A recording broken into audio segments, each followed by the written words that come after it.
Hi everybody! So today I'm going to show you how I make my Zopa Toscana Olive Garden one. I don't believe I've uploaded a video on YouTube yet, so I figured I would do it now. I always get comments on this soup on how to make it, and I do post videos on Instagram, but sometimes they're very quick and people want to see how I make it. So this is how I make it. I take one of these chicken stock packets and I pour it in there, and then to that I add about 4 to 8 cups of water. It really depends how much you're making, because you can adjust the flavor. This soup is so easy to just make your own. It's insanely easy. So I have 8 cups in here, and I'm going to bring them to a boil.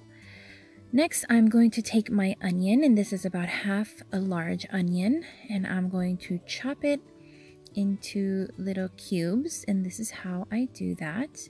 I cut it horizontally first, and then I do vertically, and then I'm gonna just slice.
My kids are over there playing around. A little trick that I like to do is add the potatoes to water. It's not really a hidden trick, but this will keep your potatoes from turning brown. Next, we're going to do the same thing to our garlic. We're going to give it a little mush there with our knife, and we're going to peel the skin off. Then we're going to just slice it and then start chopping it and mincing it very finely.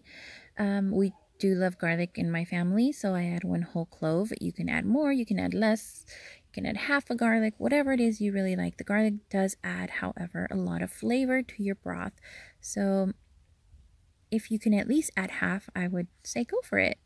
But I do recommend mincing it really small so that someone doesn't take a big chunk of it when they're drinking their soup or eating their soup.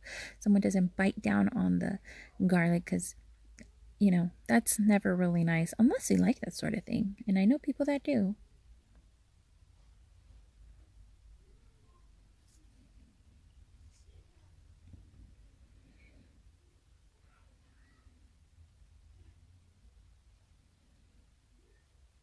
We're going to put this garlic aside. Just take a little tiny plate or bowl or whatever you have, and go ahead and put your garlic on there so that we can move on to the next step. Make sure you don't leave any of this garlic on your cutting board, because it's going to do lots and lots of good into your soup. And it is an Italian soup, so you want to add that garlic, guys.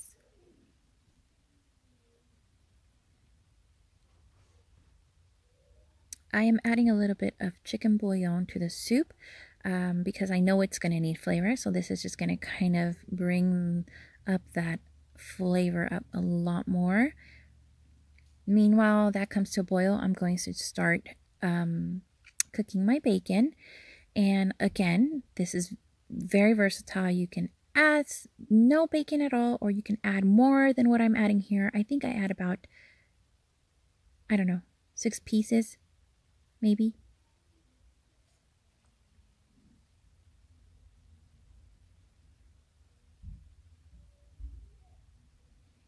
Be careful when doing this because the pan obviously is really hot.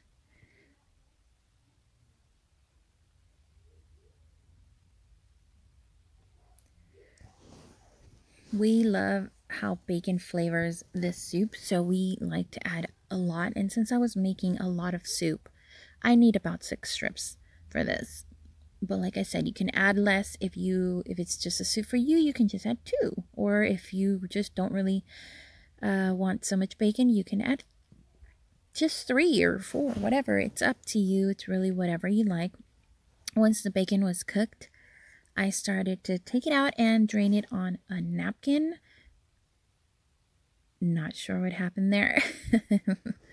My phone must have fell, or my camera fell. But we're just going to take out the bacon, finish cooking it, and go to the next step.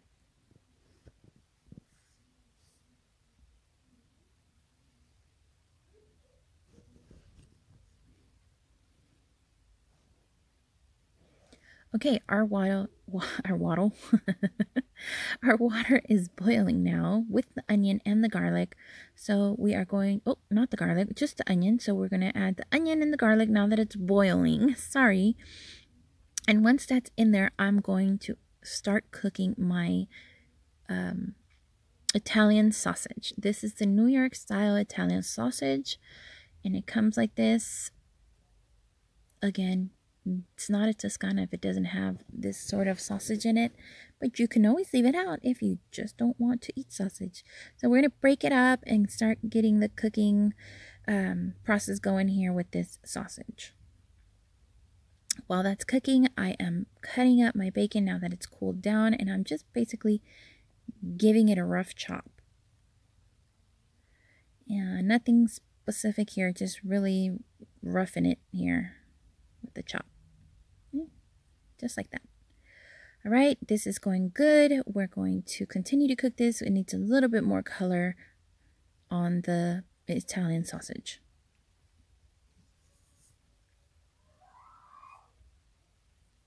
All right, so now that the meat is almost done, I'm going to add my potatoes. The meat has like maybe a couple more minutes. I'm going to add my bacon. Now the meat has been cooking maybe for 5 more minutes after I added the potatoes. And it's completely cooked. So I add the potatoes and then the bacon, and now I'm adding the meat. If you want to be a little bit more healthy, you don't have to add the any of the oils. You can drain the meat on a napkin just like you do the bacon, but I'm doing my best to not add any of that fat or oil into the soup, but you know, some went in there, which is fine. It's just going to add more flavor, but not all of it. This is going to cook for a good 10 more minutes together with the bacon and the meat, and then the potatoes will finish cooking. But meanwhile that's going for the 10 minutes, I'm going to start cooking this garlic bread that I have. I cooked this at about 350 degrees for about 12 minutes, and while the soup finished. So now the potatoes are done. You can know they're done once you stick a fork in them and they break apart like that. That's how you know they're ready, which means your soup is ready for the next step. And the next step is adding the cream. So I've turned off the heat on my stove, and I'm adding I have a cup of heavy whipping cream in here, and it has to be heavy whipping cream if you want the right texture. But if you want to make it lighter, you can just do whipping cream, but it will be a little bit more, not as thick, so it'll be a lot more thin of a broth. But I added almost a cup, not the whole cup. It's really up to you. And now I have my kale. I have 2.5 cups in here, but you can add less or more. We really like the kale, so we add about 2.5 cups of fresh kale, and that gives you the classic white and green look of the Toscana. It's delicious. So just get yourself a nice big bowl on a nice cold afternoon and pour yourself a nice big bowl of Toscana soup with some garlic bread and you're good to go. All right, guys, thank you so much for watching. I'll talk to you guys later. Bye.